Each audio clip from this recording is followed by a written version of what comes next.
the thing that I want to talk about a little bit more today is obviously the Infinite Forbidden. The Infinite Forbidden, couple things that we were not able to talk about during the last couple days, the last couple streams, because obviously this stuff was not officially announced yet. So now we finally can.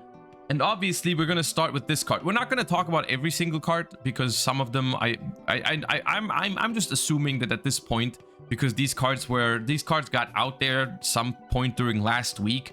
So I'm pretty sure most of you have read all of the cards from the Infinite Forbidden. I mean, the Infinite Forbidden premiere event has already taken place. So I'm sure most of you have seen all of these cards and maybe even played with them already. I myself have played in an Infinite Forbidden premiere event on the Saturday. It was a lot of fun, actually. My fiance even joined and she actually won the tournament, going undefeated, defeating me in round number 4. She had that what was it? It was a super rare which had 3100 attack, which was like insane. It was like banish a monster, a spell, and a trap from your grave to special it, and then it banishes a monster and 2 spell traps from your opponent. Like that thing destroyed me. Anyways, it was fun. I pulled 5 super rares. That was not so fun, but she pulled a Malchami Perulia, so it still was a successful weekend. Yeah. Anyways, long story short, let's talk about these Infinite Forbidden cards that I think are worth talking about. At least the TCG exclusives. We got Magi Colloidal Salt, a level 2 water aqua tuner effect monster, 400 attack, 300 defense. If a monster is special summoned by your trap effect, except during the damage step, you can special summon this card from your hand or graveyard. But if you special summon from the graveyard, banish it when it leaves the field. During your opponent's battle phase, quick effect, you can activate one of these effects. Immediately after it resolves, synchro summon using this card you control. Immediately after it resolves, Xyz summon using this card you control. You can only use each effect of this card once per turn. Now, on the one hand, look, I'm not sure if I like that they made this card, because it definitely further like fuels the narrative that I've got something to say, because this card is handcrafted for Paleozoics. Like, it's almost like someone at Konami is just watching the stream and is like, you know what? Josh is really enjoying this Paleozoic deck. We can't just make a Paleozoic card because that's too obvious. So instead, we're going to make this, which might as well have Paleozoic in the name, because that's all it does. Like, it's perfect for Paleozoic. It's not a good card in like the overall grand scheme of things in like the Yu-Gi-Oh card game in 2024. It's an underwhelming card, but specifically in Paleozoics, this card is pretty cracked. Like, I read this for the first time. I was not paleo brained in that moment. I just read it and I was like, okay, that's not that good.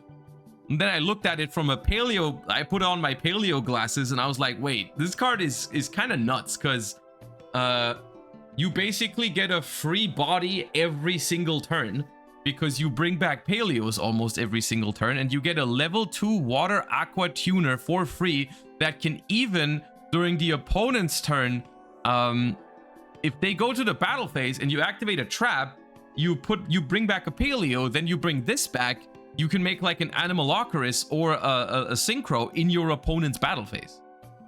And then if you exceed with it into an Animalocaris, you can immediately detach it again, and then even if you summoned it from the graveyard, it's gonna go back into the graveyard, because Xyz material, like, it's not gonna get banished, right? So you can keep this around every single turn, and every single Paleo you bring back, the first Paleo each turn basically counts as 2 monsters, right? It's insane. It's you summon it from the hand or the graveyard, so you can even, it's a great mill. You can send it with Swap Frog if you really want to, because it is an aqua water, you know, so it, even in the TCG, it makes Toad. Yeah, I mean, this card is perfect for Paleozoics and nothing else really. So on the one hand, I appreciate this card. On the other hand, people are gonna think that I made it again. I guess it's like if I will say, if they gave me the job of, hey, make a card that's good for Paleo, but it's not called a Paleo, I would probably make this card. So, but I didn't. I just want to clarify, I did not. I had nothing to do with this. But we deserve it. The Paleo community deserves this card for sure. It's wonderful. Okay. The other one, this one, I played it in my sneak deck. This one's not that great, but it's also not terrible. Pendulum effect. If a monster is special summoned by your trap effect, except during the damage step, you can target a card on the field, return it to the hand, then you can special summon this card. So basically, you put it in the scale, then you summon something with a trap, and then it jumps out and bounces a card. And then when it's attacked, or when a monster attacks, you put it back into the pendulum zone and then bounce that monster. So it was an annoying card to deal with in the premiere event, actually, but in the grand scheme of things, this one is not as good, I would say. It's not a terrible card, but I don't think it is good enough.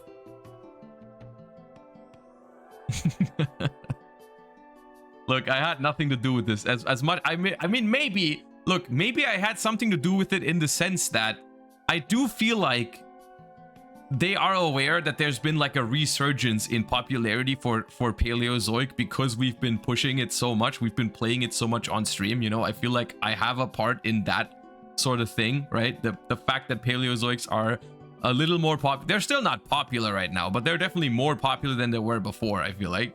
So maybe that's my role in this thing, but I had nothing to say about how this card turned out and all that kind of stuff. And then this card, which is just not that good. The Kubiko is not that great. It's a TCG exclusive special summon. This card is an effect monster, level 2.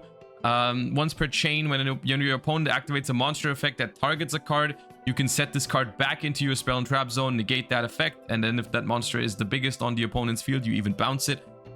If you could get this off, it's good. The problem with this card is that because it's a trap monster, you can never directly chain it. Like, your opponent is always going to know it's there, right? Your opponent is always going to know that you have this card because you have to flip it first before you can do it, right?